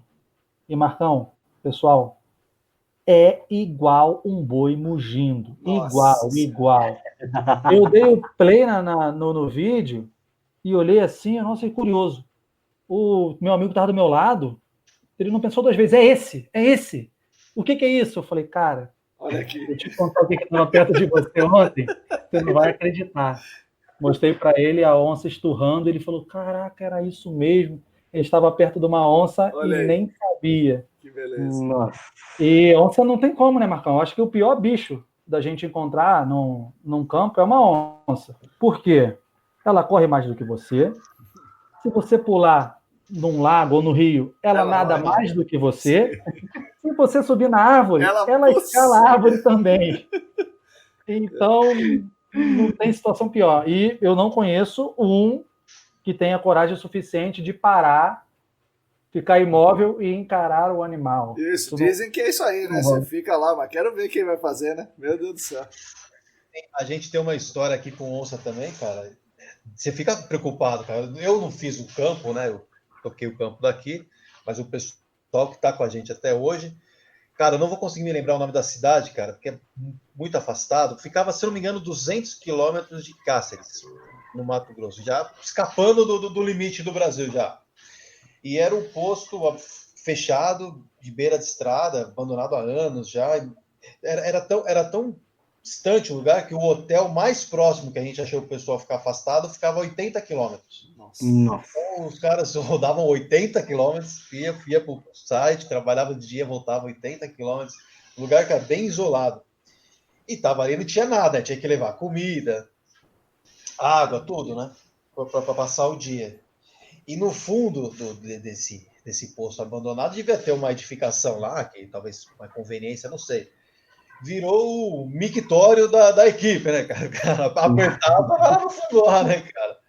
E virou, né, cara? Todo dia o pessoal indo lá usar o banheiro, né, cara, do posto. E, cara, num determinado dia, cara, o menino foi lá no fundo sozinho. Ele achou ele, na hora ele identificou, depois ele descobriu que era um cachorro que estava morto, né, comido metade. E eles chamou os outros caras, foram lá ver, cara, e eles acharam as patas, cara, Nossa. da onça. Nossa. Então talvez o banheiro dos caras era o quarto da onça. Agora você imagina o cara resolve. O cara, esse funcionário da ECD que vai dormir, Tirar um né? cochilo. vai tirar uma boneca, cara. Nossa senhora. Pode virar a sobremesa da onça, né? Tá louco, meu. Nossa Cara, é senhora. sério isso, cara. Antes da história final de vocês, alguma sugestão para os caras que, poxa, todo mundo ouviu aí e vocês andaram pelo Brasil inteiro, né? Tiveram muitas coisas. Se um cara vai agora, amanhã, falam pro iniciante aí, pro engenheiro ou pro geólogo iniciante, ó, vai lá no Pará que você tem que fazer uma dessas coisas que vocês fizeram. O que vocês dão de conselho para esse sujeito? Para ele se preparar. O cara, imagina que é um cara aqui da cidade e tal, né, de Sorocaba, de São Paulo, e acostumado aqui com o trabalho da consultoria e fala, olha, agora você vai lá, né, nesse lugar perto de Cáceres ou lá no Pará, o que vocês dão de... Primeira coisa é planejar, cara, porque a gente que trabalha com isso, cara, a gente depende muito, até para a gente diminuir custo, né, cara, a gente tem um trabalho mais assertivo, claro, as coisas acontecem, imprevistos acontecem, mas assim, cara, vai preparado, vai com ferramental bom, vai contratar a equipe local, tenta procurar alguma coisa, alguma referência, conversar com alguém já trabalhou com os caras, porque muitas vezes a empresa tem site, tem, né, um puta portfólio, mas aí a hora que você chega lá, não é bem assim.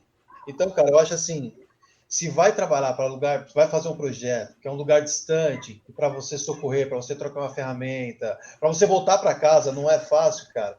Tenta programar o máximo possível, de todas as formas, conversar com as pessoas. Pô, a gente tem um puta network aqui, liga para a galera, fala, pô, já trabalhou lá? Sim, como é que é? Sim. Cara, isso aí pode te livrar de muita encrenca, de muito custo para a empresa. Meu principal conselho para esse recém-formado, cara, e talvez até pro gerente dele que tá mandando ele às escuras assim, cara, espera um pouquinho, cara.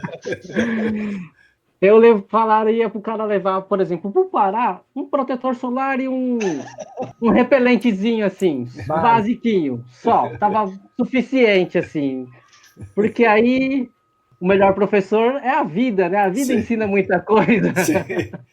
E outra coisa que você falou e às vezes pode ter passado despercebido é a seguinte, é o remédio para alergia.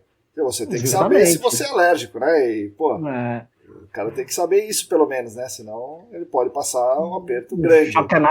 Cara, a gente tá né? Eu e o João estamos fazendo a pós-graduação do Senac lá, conhecendo pessoas, mais pessoas. Eu conheço já algumas pessoas aí por aí afora.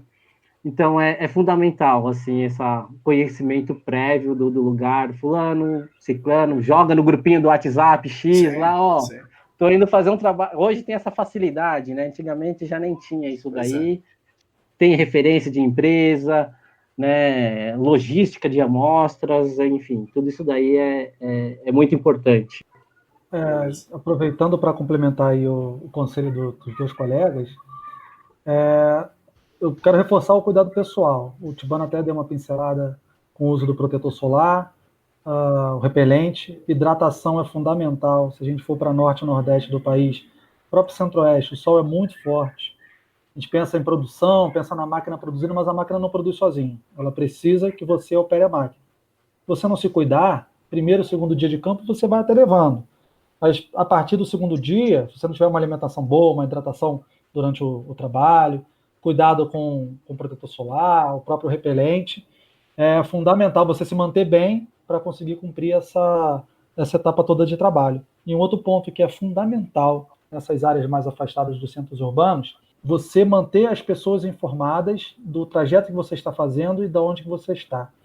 Imprevistos, milhões de imprevistos podem acontecer. Se as pessoas não souberem onde você está, a região que você está atuando, ou eu vou sair daqui, vou ali comprar uma ferramenta e vou sair do meu trajeto corriqueiro. Pode acontecer alguma coisa no meio daquele caminho e as pessoas não conseguirem te rastrear. Então, manter o telefone sempre com carga, com bateria, e manter as pessoas informadas do trajeto que você está fazendo, dos locais que você está frequentando ali nesse ambiente que não é o seu ambiente natural, né? Legal. E uma outra coisa importante, eu acho que vocês podiam falar para as pessoas. Vocês três já estão em consultoria, estão muito bem colocados, vocês já pastaram muito na vida e hoje vocês pastam um pouco menos, né? Vocês podem aplicar mais do que vocês aprenderam, então vocês já aprenderam muito, já estão hoje, vocês três estão aplicando esse aprendizado. Você aconselha que as pessoas vão para o campo? Cara, na minha opinião, cara, o campo ele é fundamental, cara. Cara, isso é muito particular. Pode ter profissionais que vão ouvir esse podcast, vão discordar, porque tiveram uma boa formação. Mas, cara, algumas coisas a gente só vai aprender vivenciando. E a gente só vai ter condição de estar numa posição da empresa, assim, de gerenciamento, de planejamento. Cara, se a gente tiver essa bagagem que a gente não vai conseguir na graduação, a gente não vai conseguir na pós-graduação. A gente, cara, é uma bagagem que a gente só vai conseguir trazer do campo, cara. Pelo meu exemplo aqui, cara, já tem alguns anos que eu parei de fazer campo, assim. De vez em quando acontece, cada vez, até pela empresa mesmo, cada vez acontece menos. Mas, assim, que eu saí do campo, que eu vim para a coordenação, tem muitos anos, cara. E até hoje, cara, o pessoal de campo, que está todo dia no campo, me liga quando dá alguma coisa errada. Pô, o que a gente faz? E a gente não fala por chute, né, por suposição. A gente puxa na memória, cara. Sim. Puxa na Você memória já passou das por coisas que aquilo. aconteceram. Conselho para quem tá se formando, para quem quer trabalhar com áreas contaminadas, cara, você pode ter se formado numa boa faculdade, você pode... Cara, mas se você realmente quiser carreira, na minha opinião, você precisa, cara, de algum tempo, de alguns anos no campo, vivenciando o dia a dia. E devagarzinho você pode se afastando disso, mas no começo, recém-formado, na minha concepção, é fundamental. Não dá para ser diferente. Eu concordo com... Apesar de...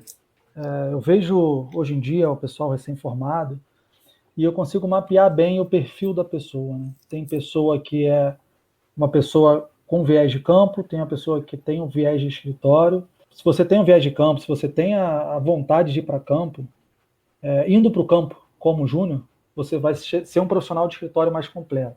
Aquela pessoa que não tem o viés de campo, não está muito afim, ou quer ficar no escritório, o cara que vai para o campo antes, quando chega lá na frente, ele consegue dominar as duas valências, né? Ele consegue dominar o campo e ter tomadas de decisões no escritório a respeito do campo mais assertivas, depois ele complementa com o serviço de escritório dele. E para você falar de uma coisa, você tem que conhecer, né? Sim. Às vezes no seu relatório você vai falar de uma sondagem, ou você vai sair daquele padrão de sondagem para explicar o porquê que você fez uma coisa diferente naquele site específico.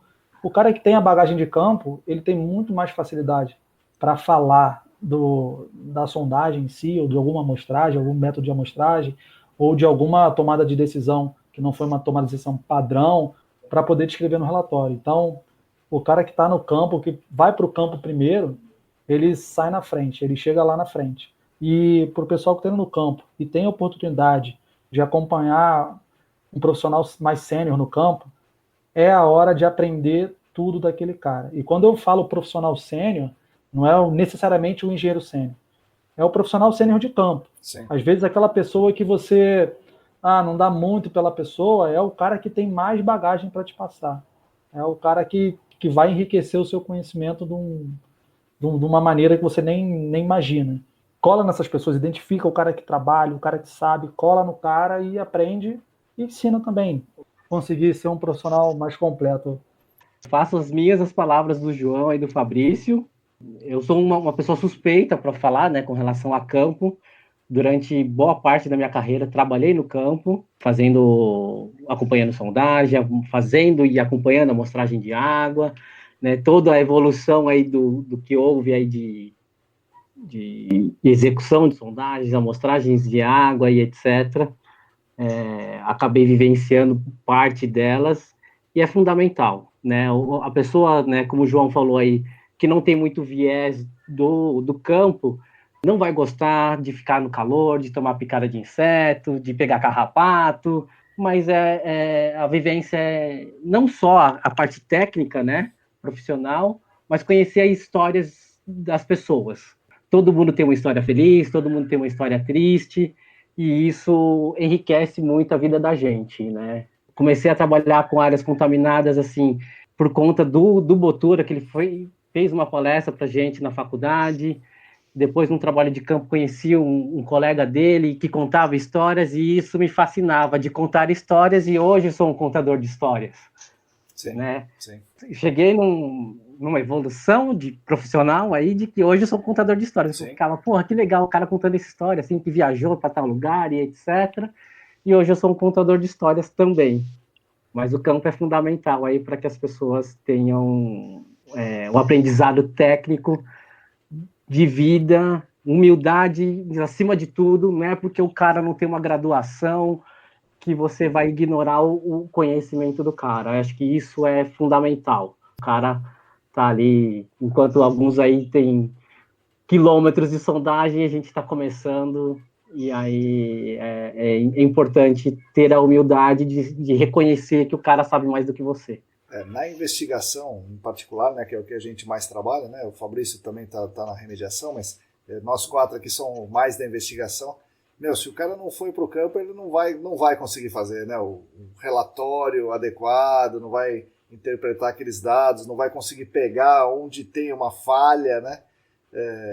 O campo, concordo com vocês 3 aí, o campo é fundamental. Se o cara quer trabalhar com investigação de área contaminada, o cara tem que ter passado uma parte no campo, talvez no começo, talvez no meio, sei lá, mas sem ter ido para o campo não vai ser um profissional completo, pelo menos. Então, nós estamos chegando aí no final e vocês vocês vão poder contar a história final ou dar a palavra final aí pro nosso episódio. Fabrício? Cara, não, se a gente for falar de histórias aqui, cara, no começo falou, pô, vamos gravar tanto tempo, falei, puta, será que vai ter tanta história assim? Eu tô vendo que se deixar, cara, a gente já passou aqui, faz tempo. Vai ser o podcast mais longo da história do canal. Então, histórias a gente tem, enfim, fica a oportunidade aí para quem quiser participar, se quiser gravar num outro dia. Mas, enfim, cara, eu quero primeiro agradecer. Prazerzão fazer isso aqui com vocês, 2 feras aí. Cara, quando você me mandou o convite, eu falei, puta, vamos ver. Não sei se eu vou ter muito que falar pros caras lá, mas enfim. Cara, eu agradeço você ter feito o convite. Cara, sabe, a gente se fala, é parceiro. Sim. Estive aí em Sorocaba esses dias. Sim. Então, cara, eu agradeço e no que precisar, pode contar comigo, cara. Beleza. Obrigado, Fabrício. Obrigado pela força, mano. Danilo? Bom, agradecer o convite aí. Também não imaginei que teria tantas histórias aí. Surgiram histórias engraçadas, tristes, né? Muitas com finais felizes aí, graças a Deus. Bem, né? Mas agradecer o convite aí e quando precisar também, tamo junto aí, pro que precisar aí, no que der e vier aí. João, foi a sua ideia isso aqui? Né, essa conversa aí com as pessoas do campo. Então você deixa as palavras finais, mas antes disso fala aí, o que você achou? Você gostou? Foi uma boa experiência? A ideia foi boa? Foi uma experiência muito legal, acho que o episódio vai ficar bem divertido, o pessoal vai se identificar com algumas das histórias que a gente contou aqui, vai dar aquela lembrança daquela história que eles passaram no campo. E eu que gosto de falar, gosto de contar história, reservei uma história para o final. Eu tenho esse espaço ainda? A gente claro, ainda tem vamos lá. O Spotify ainda disponibiliza para a gente aí mais uns minutos. Fica tranquilo, vamos lá. É uma história para brincar com o conselho que eu dei para o Júnior, para o cara que está indo a campo pela primeira vez, e é a história do meu primeiro campo, fresquinho ali de formado, o meu primeiro desafio como fiscal de campo, né? Essa história se passou no Espírito Santo, SPT de novo, era a minha primeira experiência com SPT. Então, como eu estava com essa gana de performar e de fazer o trabalho bem feito, eu engoli aquela norma da NBR de cabo a rabo 20 vezes. Então, o procedimento estava bem consolidado na minha cabeça, muito bem consolidado na minha cabeça. Então a empresa me mandou lá para o interior do Espírito Santo, é uma cidade que era próxima de Linhares, mas próxima que eu digo, 100 quilômetros de distância de Linhares. Fui para o campo, o primeiro dia que eu fui para o campo, eu consegui uma carona do encarregado da equipe de sondagem. Eu estava indo lá para fiscalizar e, para minha surpresa, quando eu cheguei no campo, dos 8 pontos que eram pretendidos para a área, já tinham sido feitos 6, estavam terminando o 7º para fazer o 8º. E eu cheguei lá, o combinado era que eu acompanhasse todos os furos integrais e tal, não sei o quê. Eu fiquei meio assim, mas beleza, toca o barco, vamos ver o que é, né? Na época eu tinha um óculos espelhado, então para fiscalizar era perfeito, né? Eu tava com um olho do peixe e outro no gato. A cabeça estava virada para a direita, mas eu estava olhando lá na esquerda.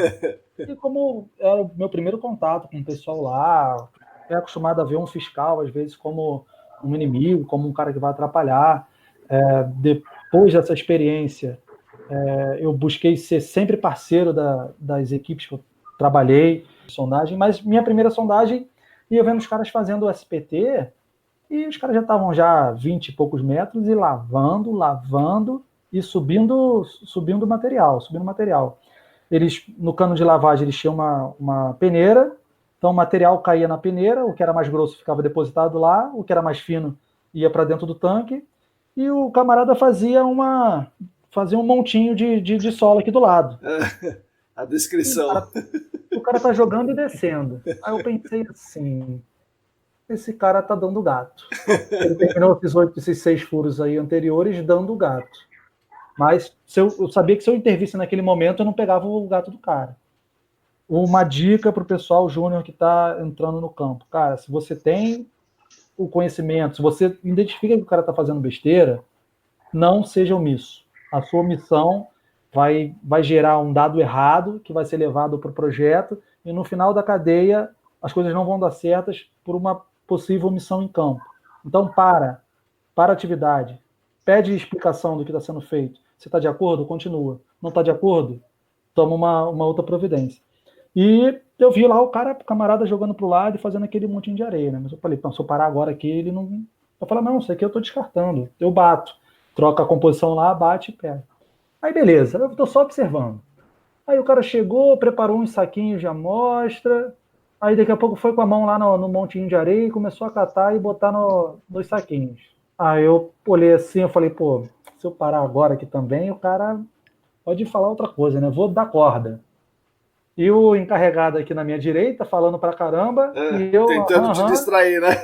Aquele óculos espelhado olhando pra esquerda. Ele não estava vendo, mas o globo ocular estava colado lá na esquerda. Aí, gente, o cara pegou, botou os saquinhos, aí ele pegou o adesivo do saquinho e começou a anotar um montão de coisa. Falei, cara, esse cara tá botando o número do SPT, tá botando as batidas da cabeça dele. Nossa Senhora! E ele fazia uma progressão que era engraçada, ele botava, tipo, 8, 9, 10, aí 10, 11, 12, aí 11, 12, 12...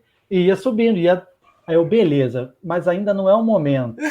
O cara pegou o saquinho, botou o nome da sondagem, deu o nó e botou na caixa de amostra, junto com as outras amostras.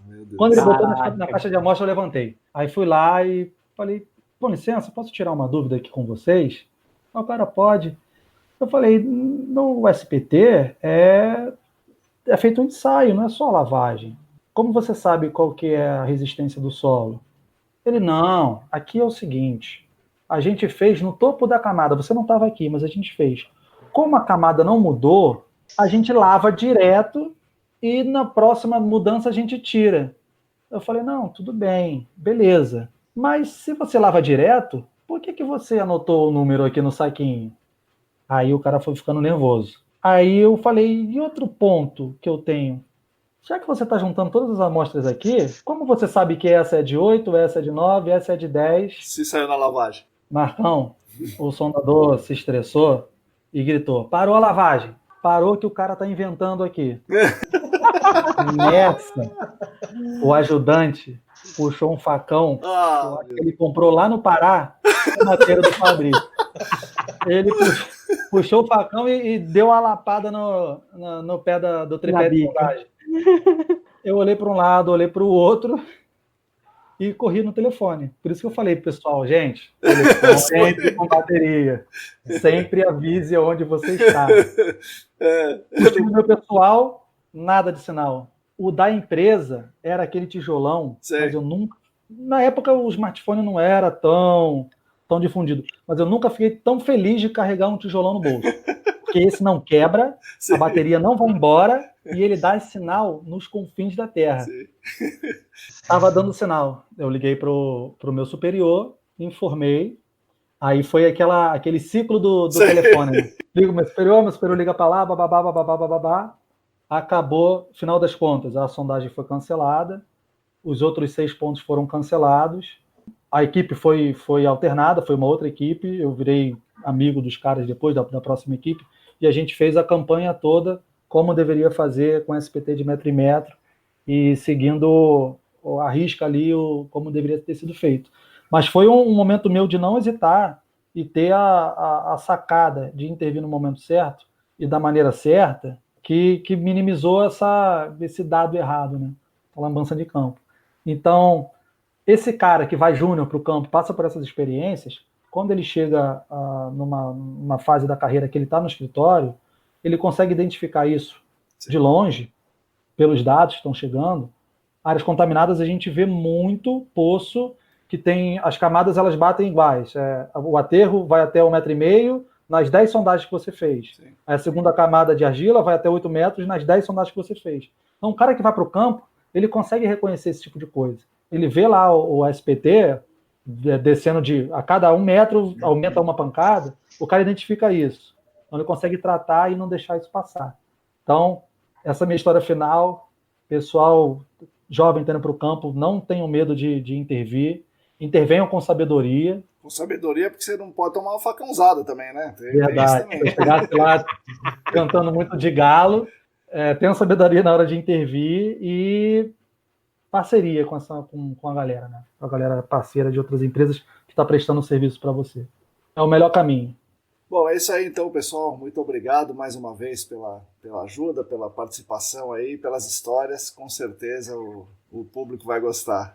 Obrigado, João, pela ideia e pela implementação aí, foi bem legal. Valeu, Marcão, obrigado. Valeu, pessoal, até a semana que vem. Falou, Marcão, até. Valeu, cara. Essas foram as palavras e as grandes histórias de João Paulo Dantas, Alan Fabrício Vicente e Danilo Tibanaito. Espero que vocês tenham gostado, se divertido e aprendido com a fantástica experiência deles. Gostaria de retomar alguns pontos aqui nesse final. No episódio, nós falamos sobre o Piston Sampler. O Piston Sampler que existiu no Brasil antigamente, que tinha um manuseio extremamente difícil e provavelmente contribuiu para entrar em desuso, né? Para que o Piston Sampler entrasse em desuso aqui no Brasil e ninguém mais quisesse saber, ouvir falar disso aí. Hoje, os Piston Sampler que existem no Brasil, que as empresas de sondagem costumam ter, são de qualidade muito superior àqueles que ele citou, que o Danilo citou no episódio. E podem ser usados sem nenhum problema, pelo contrário, são muito bons, né? São ferramentas muito boas e é bom que você utilize essa ferramenta. Possibilita a coleta de amostras com muita qualidade e muito representativas. De passagem, nós falamos de amostragem de solo retiradas no espiral ou nos helicoidais dos trados sólidos, ou mesmo nos espirais e helicoidais dos hollow stem augers, né? Dos trados ocos. Isso certamente está longe de ser uma forma adequada de se fazer amostragem, como foi bem mencionado aí pelos três. E, infelizmente, muita gente ainda faz isso. Então, eu estou retomando isso aqui para dizer, não façam. A amostra que você coleta aí não é representativa. Outra coisa, o uso da lavagem é um artifício utilizado por empresas de sondagem manual com o objetivo de avançar na perfuração. E a lavagem não possibilita a coleta de amostras representativas para descrição, como vocês ouviram aqui. No nosso caso, do GAC, a amostragem precisa ser feita, tanto para fazer a descrição para a caracterização do meio físico, quanto para o envio de amostras ao laboratório. Não basta fazer a lavagem e simplesmente descrever o solo lavado. Bom, e agora que vocês já sabem o que é o Stur da Onça, eu peço que vocês sigam a gente no Telegram, no Instagram, no Facebook, inscrevam-se no canal do YouTube, inscreva-se na nossa newsletter, aprecie o nosso conteúdo, o nosso material que a gente disponibiliza. Se depois de fazer tudo isso aí você quiser e puder nos ajudar financeiramente, entre lá, por favor, no apoia.se/ECDambiental. Muito obrigado e até a semana que vem.